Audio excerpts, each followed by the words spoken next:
rare and balanced view on politics in today's world.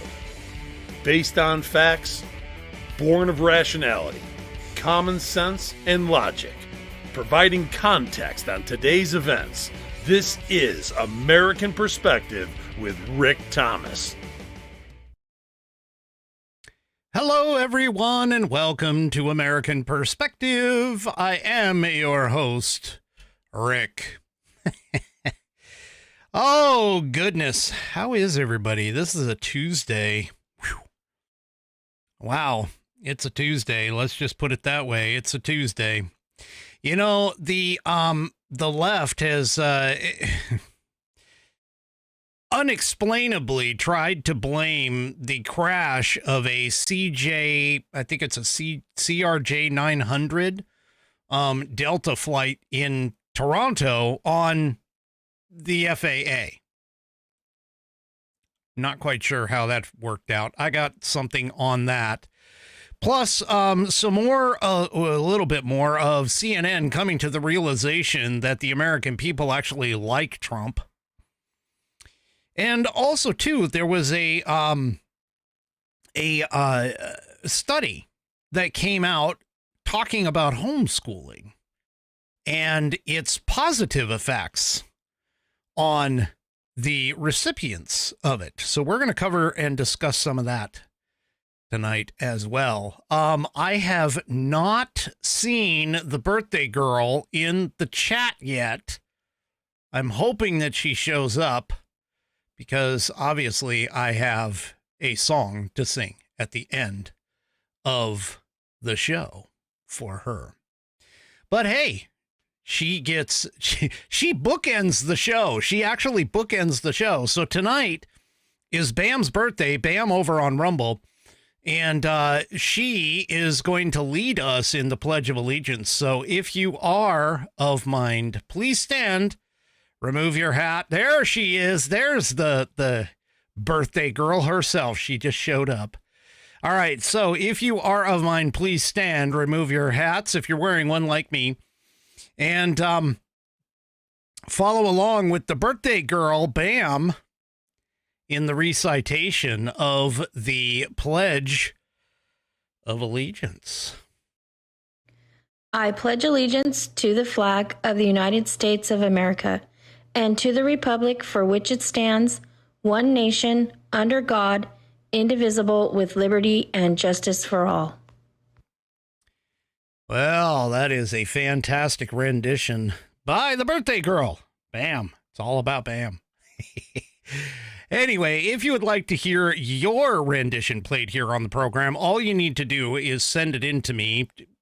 Just record yourself doing reciting the pledge in your style. Whether it's audio only or video, I can deal with both. Take that file that you generate and attach it to an email. The email will be fans, FANS, at AmericanPerspective.online. That's fans at AmericanPerspective.online. And while you're doing that for the pledge, why don't you also consider sending in your pet of the week? I do have one for this week, but that's okay. We're going to front load. We're going to front load this. So send in your pet of the week. Send it to fans at AmericanPerspective.online. And also, too, don't forget the question of the week for Saturday. Also, as well, that I don't have a submission for. So everything, of course, goes to fans at AmericanPerspective.online. And hey, you know what? You don't even need to have a reason necessarily. You can just drop me a line and say hi by sending me an email to fans at AmericanPerspective.online. You catching the drift here? Anyway, all right, let's get on with the show. Tonight's sponsor, headline sponsor, of course, is the Institute on the Constitution. The Institute on the Constitution was established in 2004 as a 501c3 nonprofit with one singular mission, and that is to restore the constitutional republic through grassroots education. All courses and materials are developed using primary source documents and taught from the American view of law and government as defined in the Declaration of Independence in the following 3 key points. 1, there is a God. 2, our rights come from him. And 3, the purpose of civil government is to secure and protect our God-given rights. The IOTC offers the opportunity to educate yourself on our most precious founding document, the Constitution of the United States. They also provide tools to educate your community and get involved with local government. Start by taking their free U.S. Constitution course and go from there. Use my affiliate link, iotc.americanperspective.online, to sign up, and while you are there, take a moment to look through their other course material and information. My affiliate link, once again, is iotc.americanperspective.online to get great content to learn about our historical founding and support the show in the process. That's iotc.americanperspective.online. Or if you just want to purchase this fabulous Saddleback leather-bound U.S. Constitution to support the show, go to constitution.americanperspective.online. Check this out. It's got 1/8 of an inch of Saddleback leather wrapped around pages that are water and tear resistant. It has no cheap glue here, folks. They stitched the binding all the way through the leather and around the pages. It's got a 100-year warranty against materials and manufacturer defects, such that if something does go wrong, you can send it back to the manufacturer and they will either fix it or replace it for free. It is buddy tested, buddy approved, Billy tasted, Billy approved, and my youngest whiskey warrior has confirmed that the information contained within will help you get your civics badge in Scouts. It will also help you get your civics test, help you study for your civics test, maybe even your naturalization test as well. Go and get yours today by heading off to constitution.americanperspective.online. And don't forget to check out the rest of the Institute on the Constitution's offerings there at their website. Go and check them out today, and I thank them for allowing me to be an affiliate. All right. So first things first, I think CNN is kind of sort of having a bit of a breakdown. They've now had several interesting revelations, and by revelations I mean that they finally realized that, hey, wait a minute, maybe Trump is popular or becoming popular by what he's doing. Well, this latest hit comes from a person, Frank Luntz, Luntz, and he went on the show and kind of made a few comments that I think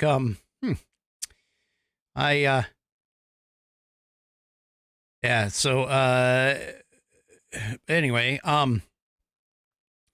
he made a couple of comments in regards to Donald Trump. So let's go ahead and, let's take a listen here.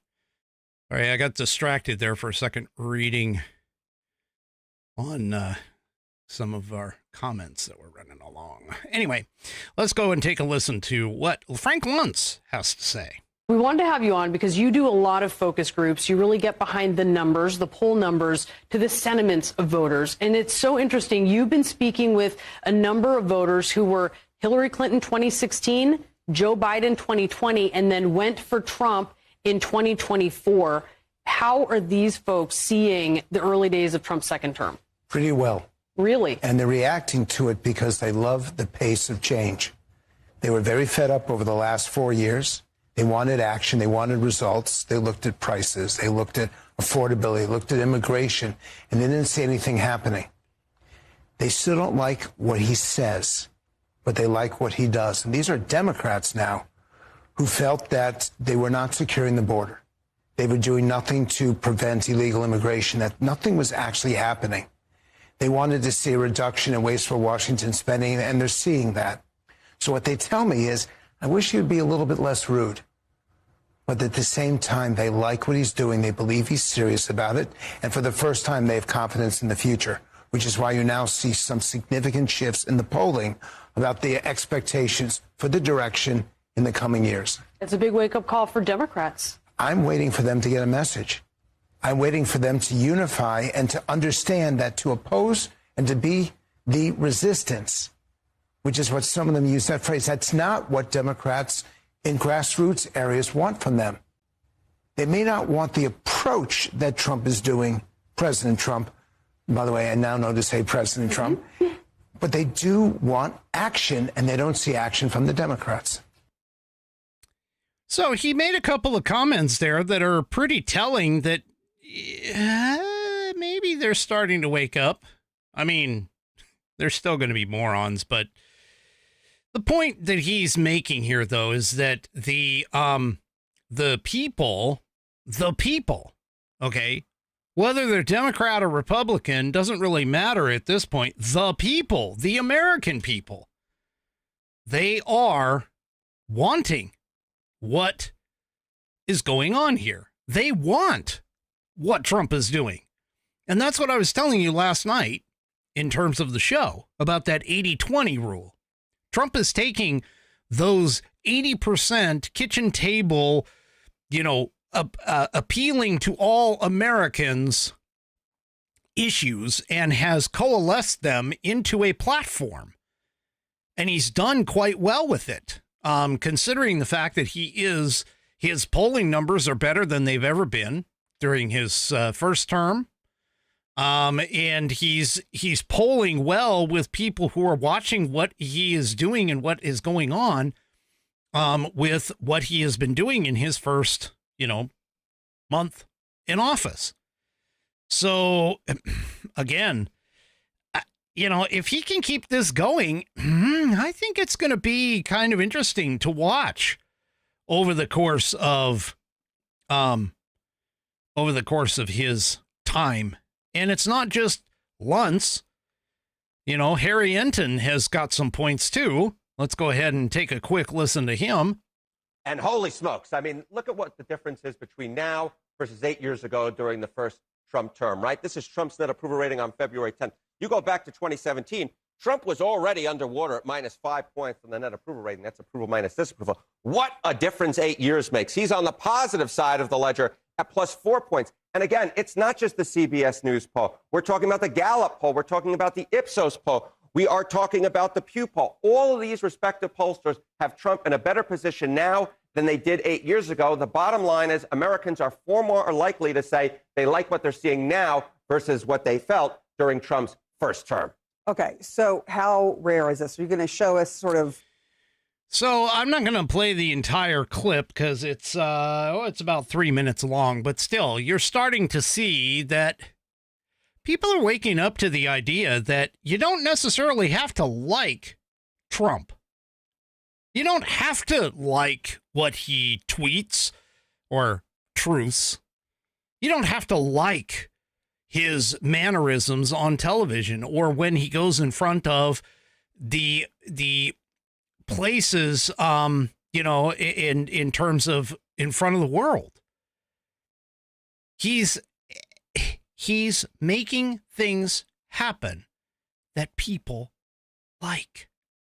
That's the key. He's making things happen that people like. Americans want this. They wanted Trump. And the more stuff that he does that they like, the better off things are going to be. Well, one of the biggest things that the left has got a problem with, which is, of course, having to deal with Elon Musk and his Doge, his Department of Government Efficiency. And the left are trying to go after Doge so much. They keep going after him. And what's even worse is they keep talking about how this multi-billionaire is going to be running the government. He bought it. He bought the government. But one of the things that they don't seem to understand is there's a guy who basically inherited running the government in the form of Joe Biden and the Democrats, who has gone multiple times. His father in particular has gone multiple times with buying people like prosecutors, buying their election in areas where he is trying to do whatever it is, like a color revolution or something like that. They keep forgetting about the Soros family. They keep forgetting about Alex Soros and how his growing dominance in Washington has been affecting things for years. They forget the fact that Soros and the Soros family has all kinds, or had all kinds, of links to the Joe Biden White House. And that in addition to George's decades-long meddling, he spent tens of millions backing Biden and other Democrats in 2020. Alex, his son, got in on the action, throwing $700,000 at the Biden family, or the Biden administration, Biden in particular. So they are forgetting about this guy. They just sort of like, oh, you know what? We don't care. We don't care about that. We don't care about that because that's supporting what we want. They forget all about the things that George Soros did. That during the transition, back in 2020, the incoming Biden administration assembled transition review teams that included people tasked with understanding the operations of specific government agencies to help the administration hit the ground running on day one. 17 picks for those teams, by the way, either worked directly for the Open Society Foundation or several other Soros-funded organizations. And of course, through that, he was able to exert influence on these transition teams, ranging from the State Department to the Consumer Financial Protection Bureau, the United States Mission to the United Nations, the Department of Defense, Department of Labor, Department of Interior, Department of the Treasury, Federal Reserve, Banking and Securities Regulators, National Security Council, Office of the U.S. Trade Representative, and the Department of Veterans Affairs. So they forget about all of this. They forget about the deep pockets of the Soros family. And they forgot about that. So when you hear the left sit there and complain about Elon Musk, and you happen to be close by, you might want to remind them about George and Alex Soros. So just keep them in mind. There's a great book out, by the way. It's called The Man Behind the Curtain, Inside the Secret Network for George Soros. It came out in 2022. And it was written by Matt Palumbo. So you might want to check that out. And yeah, so this piece that's in newsbusters.org, you can kind of read through it with regards to how many tentacles the Soros family actually had within the Biden administration. Yeah, you want to know about billionaires? Yeah. That's the billionaire that you don't want in or having even a puppet in the Oval Office on this. Yeah. And by the way, it looks like, according to the book, that it does go all the way back to Obama and meeting up with Biden back in the day. So there's a lot of information about this. A lot of information about this. And the left is just going to look away. They're just like, yep. Not going to pay attention because they can't. They can't afford it. As we've often said here on this program, whenever you're dealing with Democrat leftist morons, all you have to do is have them look in a mirror, because what they are accusing you of is exactly the things that they are doing. Well, one of the things that has been a hot topic within the last week has been discussing the destruction or removal of the Department of Education at the federal level. And I've advocated that strictly constitutionally speaking, it was unconstitutional to create the thing. There is nothing in the Constitution as of right now under Article 1, Section 8, that even remotely discusses education being a responsibility of the federal government.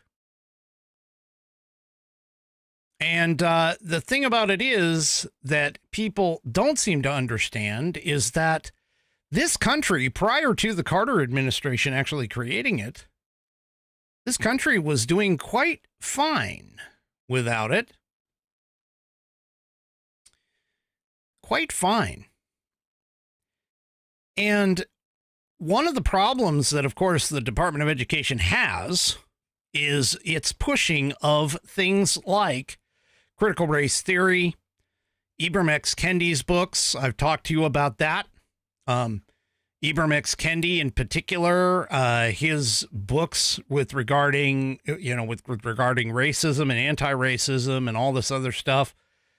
The concept of critical race theory, meaning that you automatically are racist no matter what happens. You are either a oppressor or one of the oppressed just by the very nature of you showing up.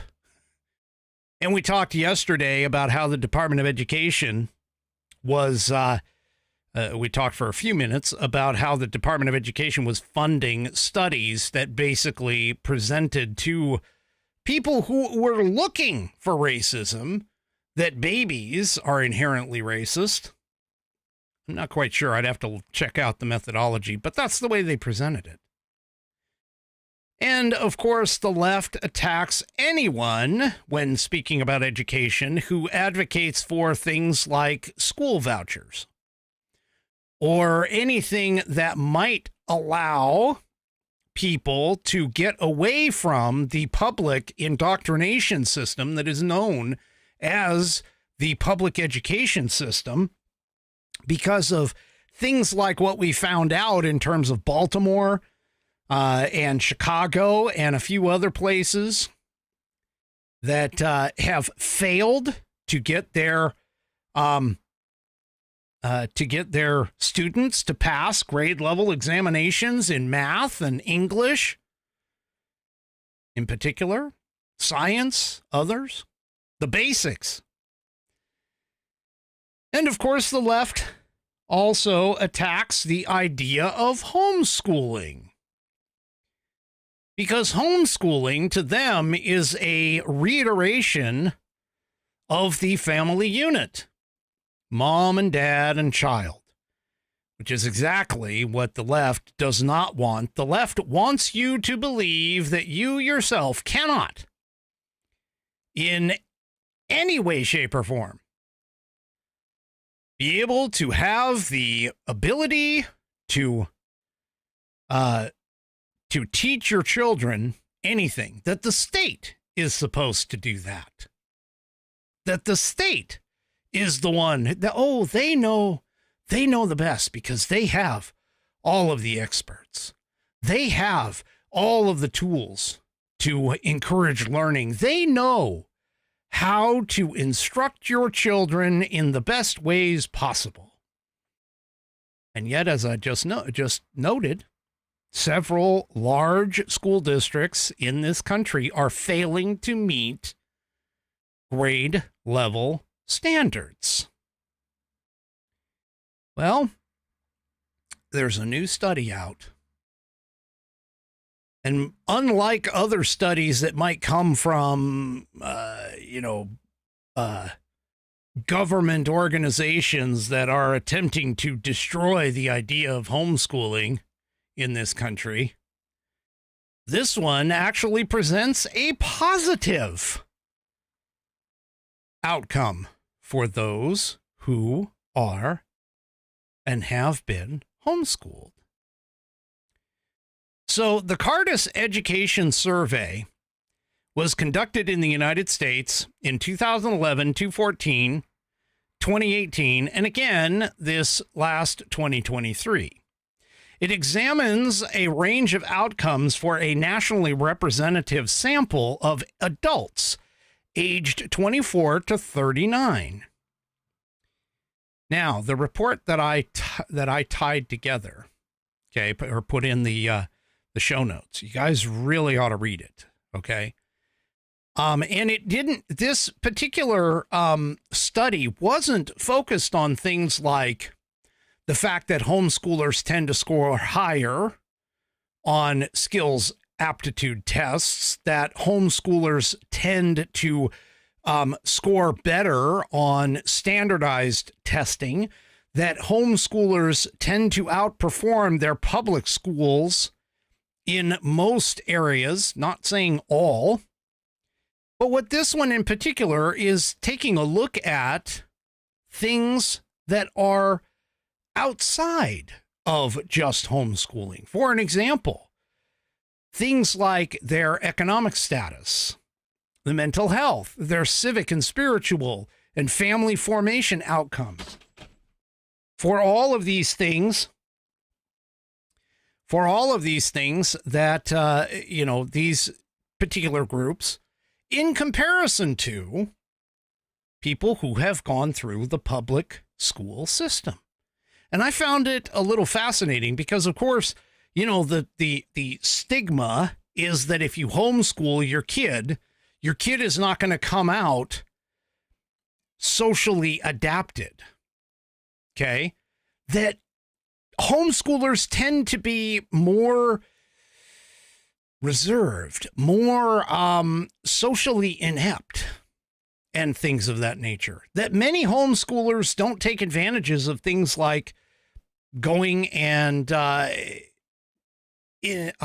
interacting in social circles, such as doing sports or other activities and things like that. And so you would think that with that kind of a stereotype, with that kind of a stigma being attached to this, that the result of this study would tend to show that at least in several of these categories, that maybe they're not ranking as high as what somebody who's gone through the public school system has. Now, I'm going to tell you, for me personally, both of my kids, we did a homeschool for 1 year. My son was in the 5th grade. My daughter was in the 4th. And believe me, it is a scary step to do so when you haven't done it before, because the first thing that you think of, which, again, this is another argument that the left, and in particular the public schools, put forth, well, if you don't have a college degree and a degree in education, you can't teach. And I'm going to tell you, folks, just to give you kind of a positive message, that's bullcrap. If you have kids, guess what? You're teaching them from the day that they're born. You're teaching them. You are instructing them in the ways of the world. Okay? You're already teaching them. You don't have to be an expert in math or science or any of these others in order to be able to instruct your children. That's where research is available. That's where things like the internet actually shine in terms of it. Okay? And so if you're within the sound of my voice and you haven't homeschooled yet, you're kind of on the fence, you're thinking, yeah, maybe I should. There are programs that are out there that can help you, okay? Help you to be the teacher that you want them to be. Because let me tell you something right now, folks. As a parent who decides to take on that responsibility, I mean, you already have the child. You have the responsibility for keeping the child clean and clothed and fed and, all these, keep a roof over their head and all these other things, taking on the responsibility of their of their education, it's already there. And so you're not really taking anything further on as far as that goes. But if you decide that that's the way that you want to go, you can get the help that you need. I'm telling you. You can get the help that you need. And it can be found out there. I've actually even considered at the urging of one individual in particular on this program, a longtime whiskey warrior, has asked me a couple of different times, been like, well, you're so into U.S. history, why don't you become a U.S. history teacher? Yeah, let's just say that thought is still in the back of my mind. But anyway, I digress. So I'm going to go through some of these findings, and I need you to understand that this is coming out, and I'm using this as a representation of essentially the good things about homeschooling, because I'm getting a little tired, honestly, of hearing people talk about homeschooling and saying that it's not a good thing, that it's not something that can be done today.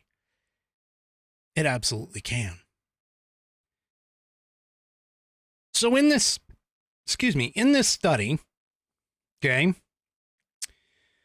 they took between October 10th and October 22nd of 2023, the polling firm Ipsos Public Affairs administered the CES to members of Knowledge Panel, which is one of the largest representative panels of U.S. adults.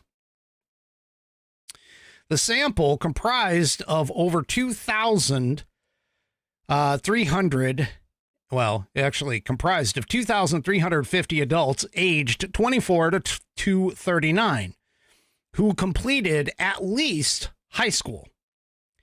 About 8% were homeschooled for at least 1 year between kindergarten and senior year in high school, 12th grade.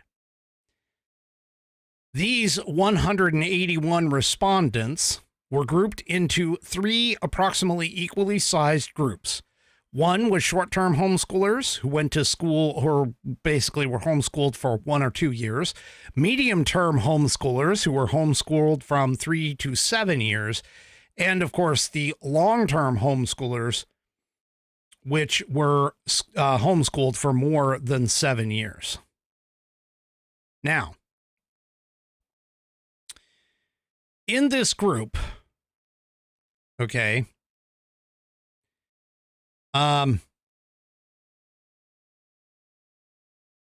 when you take a look at the highest level of education completed, okay, in particular, and of course, keep in mind, this is going to like a high school diploma versus a associate's degree, bachelor's degree, more than a bachelor's degree. Here's a graph. Let me go ahead and zoom in on it here. So here you can see the highest level of education completed. Non-homeschoolers, meaning the ones that went to public school, the one that's all the way on the left. Let me see if I can get this a little bit better framed for you. Oop, too far. Come on. Just want to pull it down just a little. Okay. Obviously that's not going to work. So here we go. All right. So the graph on the left shows a roughly even split between the high school diploma, the bachelor's degree, and the associate's degree. It's roughly about 30% in each category. And 15% that came out of the public school system went for more than a bachelor's degree. For those who were considered short-term, again, keep in mind, 1 to 2 years, they actually had 36% got a high school diploma, 19% of those got a associate's degree, then 25% actually got a bachelor's degree, and 20% got more than a bachelor's degree. Then we have the middle term homeschoolers. Those folks, almost 50% got a high school diploma, 24% got an associate's degree, 21% got a bachelor's, and only 8% got more than a bachelor's. And then there's the long-term homeschoolers, which got 41% in the high school diploma, and they stopped. And then 32% got a associate's degree, another 16 added their bachelor's, and another 11 got more than a bachelor's. So if you look at these graphs, and I know my head's in the way of one of them, but if you look at these graphs, there's not a whole heck of a lot of difference in the degree attained here. There's not a lot.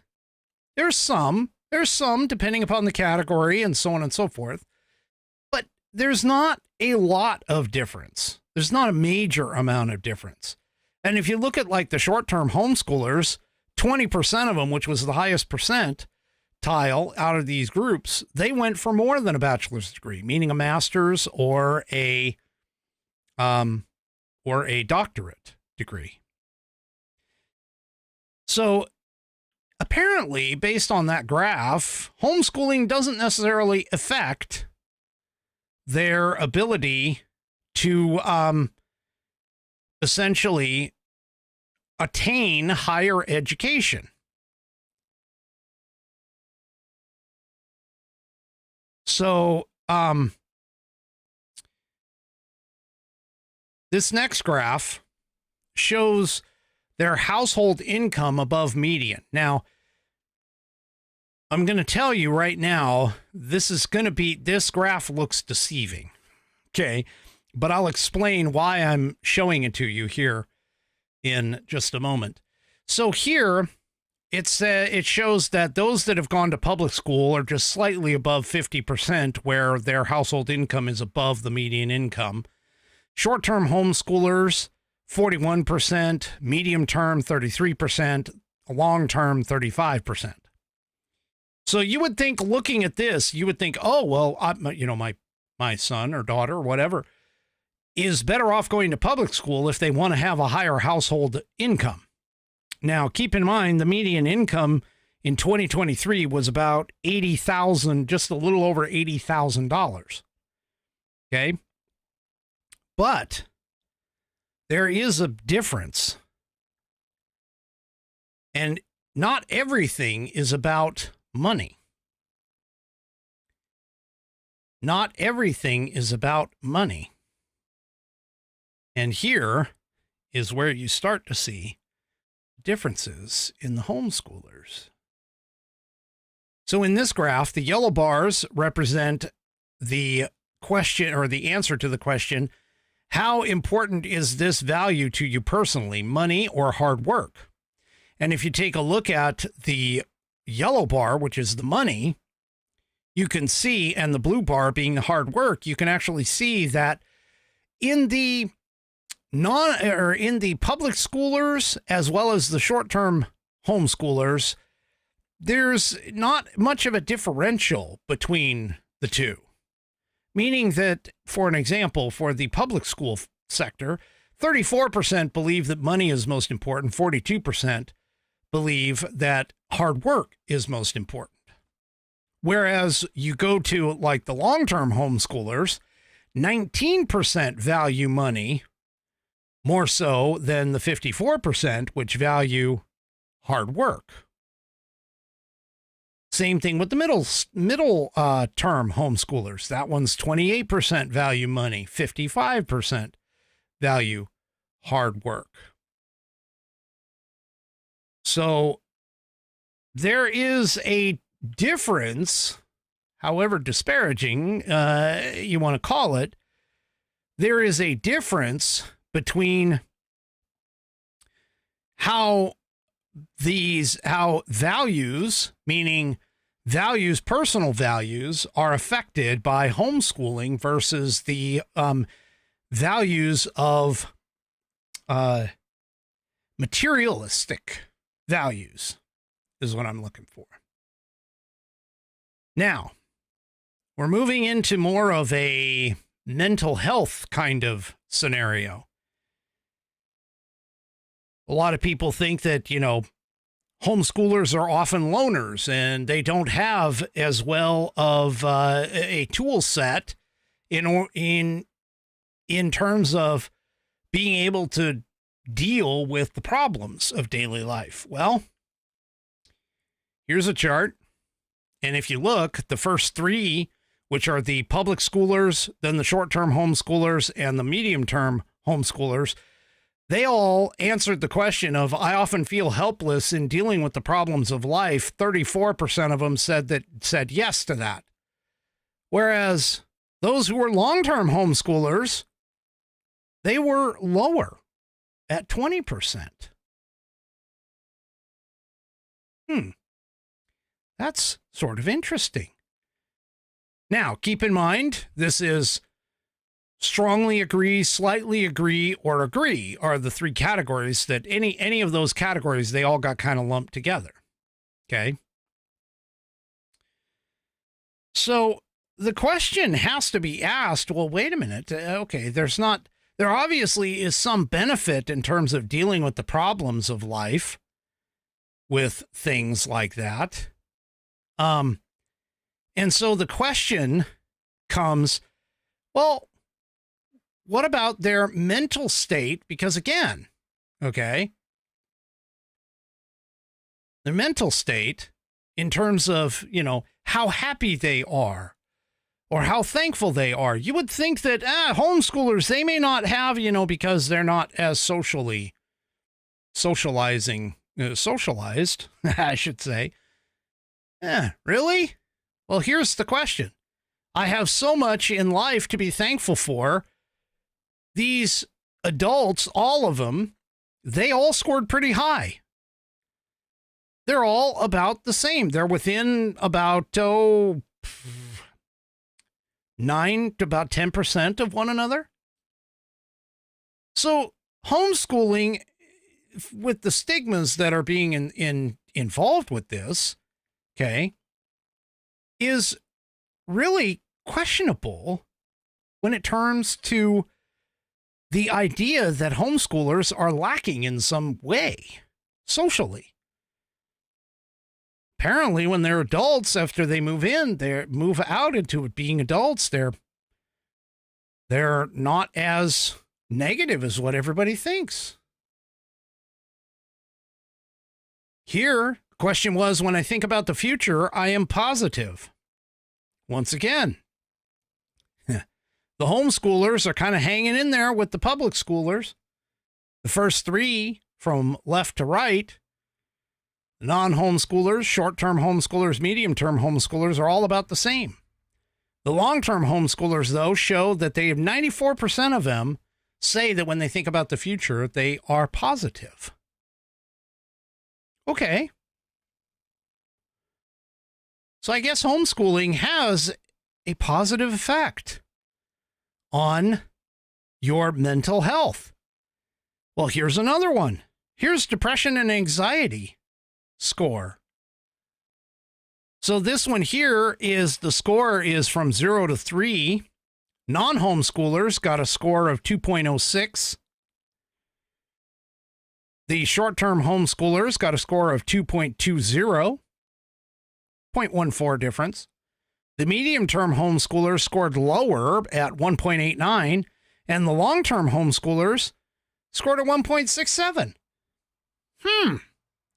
So it seems to me, in terms of these kinds of questions and these type of situations, that it seems like being around family and locked in with the locked in with the family unit is not as detrimental to their mental health as what some people purport. That they actually appear to be, based on this study, they appear to be a lot more stable, a lot less depression and anxiety, things of that nature. Well, that's interesting. And when you look at things like their satisfaction with life on a scale of 1 to 5, or 0 to 5, I should say, non-homeschoolers ranked around 4, short-term around 4, medium-term homeschoolers came in at like 3.62, and long-term homeschoolers came in at 4.38, where they're satisfied with their life. That's interesting. It's quite interesting.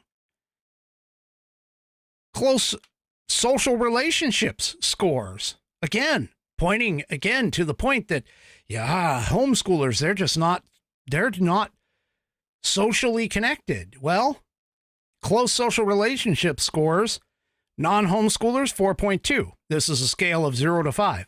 4.2. Short-term homeschoolers, 4.19. Basically, indiscriminately different. Medium-term homeschoolers, 3.55, and long-term homeschoolers scored a 4.40. So, again, this isn't something that needs to be a concern for those people. You don't need to be concerned about this. There's other things too. And this, to me, this is a big one. This is really a big one, to be honest with you. Okay. Here, and this would be a reflection on what is happening in our public school system. The question for this chart is, have you volunteered with a religious organization other than your church or congregation? Percentage of respondents, 19% of the public school kids said that they did. 23% of the short-term homeschoolers, again, only 1-2 years of homeschooling, said they did. 37% of the medium-term homeschoolers said said that they volunteered. And 42% of long-term homeschoolers volunteered.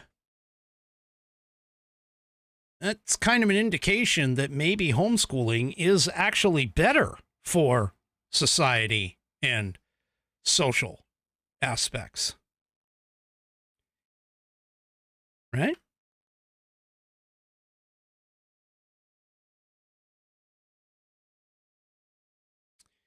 So, here is another point. So this is showing in terms of donating money to a nonprofit charity or a group. Here, not a lot of a difference. I mean, 42% public schools said they did. 50% of the short term said they did. 31% of the medium term said they did. And 58% of the long term said that they did. So again, homeschooling does not need to be stigmatized against this. And here, if you really want to take a look, here's part of the faith. Here's a good question, which this is no surprise. And you wonder why we're losing our belief in God and faith and so on and so forth. Here is a good example. 41% of the people in public school, that was the lowest response to the question, do you believe that God or a higher power exists? 41% of the public schoolers said that they did. 56, 61, and 72. So everybody in the homeschooling group all scored above 50% saying that they believe in God. So, yeah. And these are respondents that were selecting, yes, I definitely believe in it. So it seems like faith might be tied to homeschooling as well. And this is true because if you look at the subject matter that goes on in public schools today, yeah, they don't talk about God or higher powers or any of that. It's just, yeah. So anyway, family formations as a question.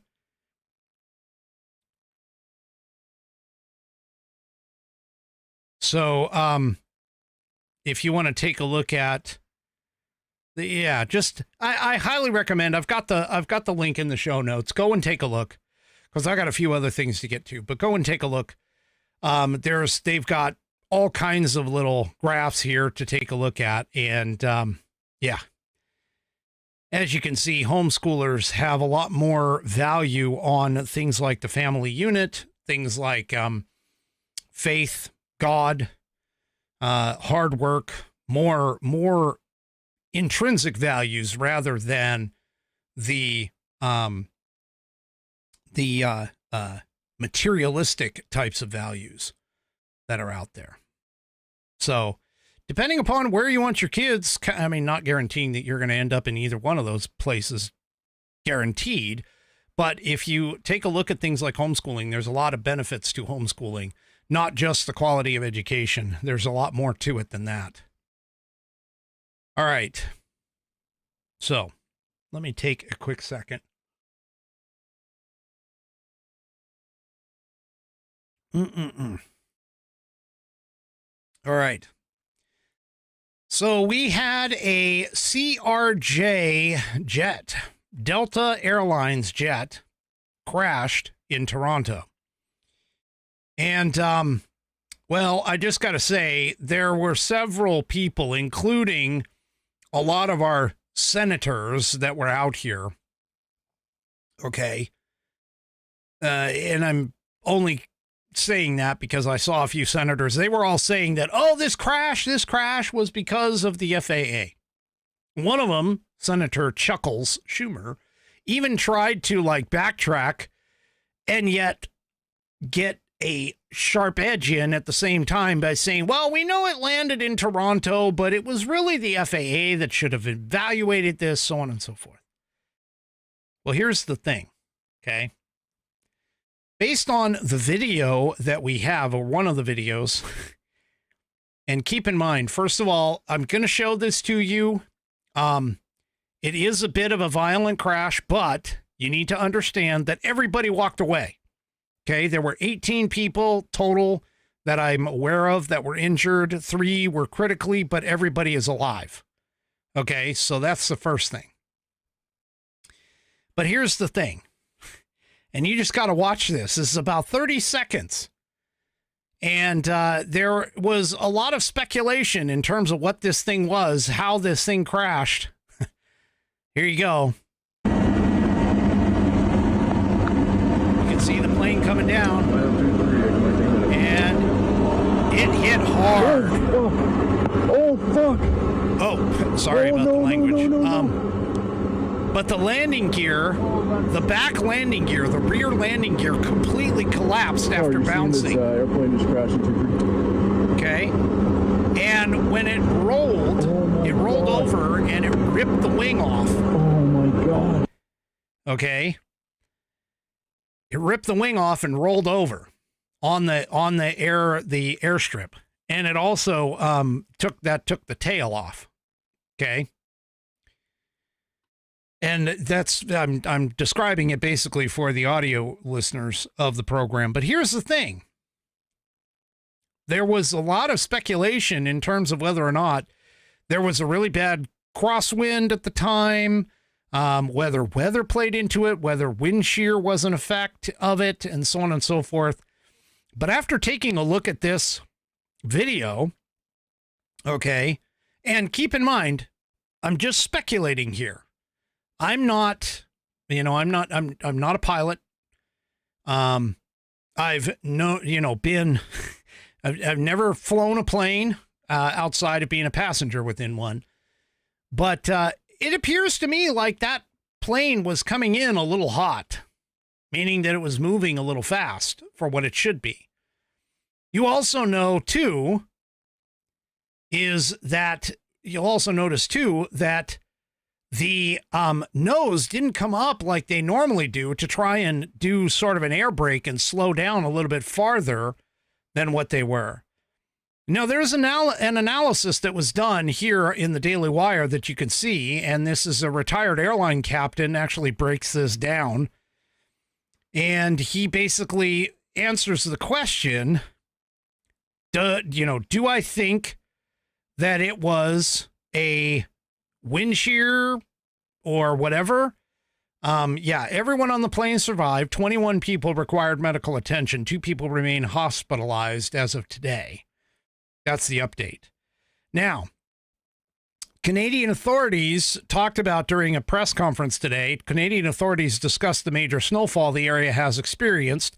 Since last Thursday, Toronto Pearson International Airport has been hit by 2 snowstorms that dumped around 20 inches of snow.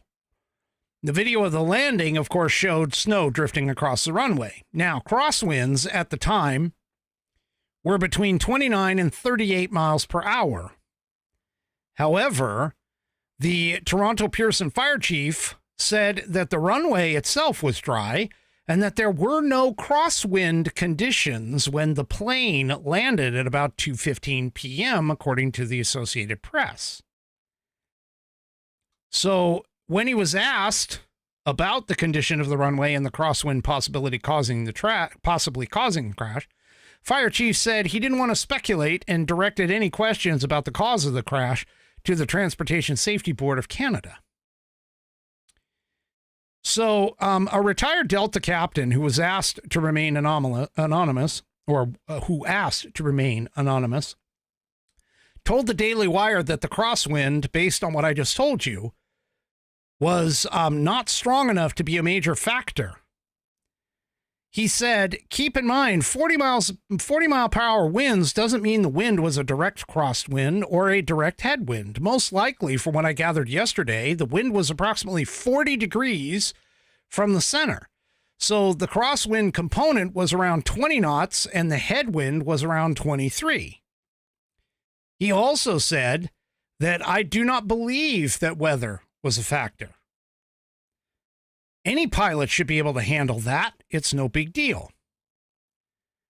So the captain also made a comment that the airplane appeared to be coming down at a pretty good clip, meaning that the pilot possibly did not flare, which again is a technique that pilots use to achieve a proper rate of descent before touching down. So normally it would be coming down prior to landing somewhere in the order of 600 to 700 feet per minute. However, as you get closer to the runway, you must reduce that rate of descent such that when you touch down, you're not going 700 feet per minute in the down direction. You're touching down very gently. And as you can see, based on the video that I just said, was that the CRJ 900 hit the right main landing gear with such a force that it snapped the gear completely off. The captain, again, speaking anonymously, said, I hate to say it, but this looks like pilot error. So obviously there's going to be some more information that's going to come out about it, but man, just thinking about how that, and here you can see in the photograph, you can even take a look. And the reason why the thing flipped was because one side landing gear is still attached. The other side is ripped completely off. Now, granted, the wing is too, and so is the tail, but still. So, yeah. So yes, the landing gear was down. Okay. And you know, I'll be honest with you. I've seen planes land in snow. So the landing gear was down, but it looks like he was coming in way too hot for that. So we'll just have to see what happens. But anyway.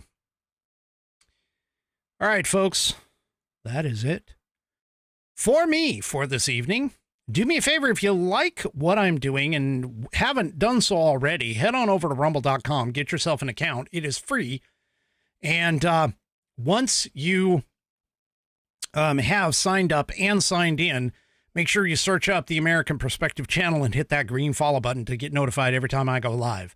Also, too, don't forget to hit those thumbs up and like buttons across all of my platforms, whether it is Facebook, X, YouTube, and, of course, the aforementioned Rumble.